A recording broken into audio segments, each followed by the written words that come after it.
of modern belly dance is footwork and floor patterns with hip accents here and there, what we call nowadays step combinations.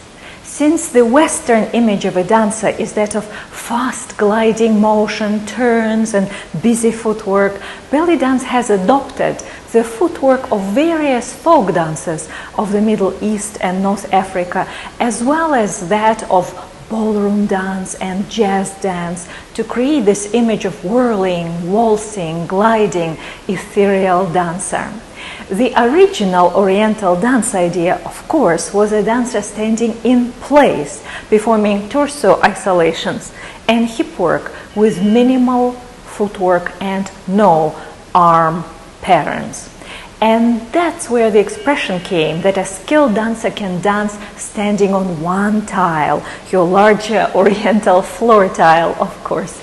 But since it's the West that propelled belly dance to its modern status and acclaim, the West dictates the rules. So today we'll practice footwork common in modern belly dance with occasional hip work accents.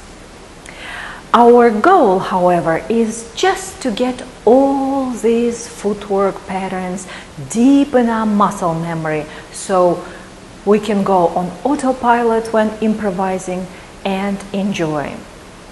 I will walk you through each combination without music first, but mostly we'll just move to music, repeating our combinations as drills.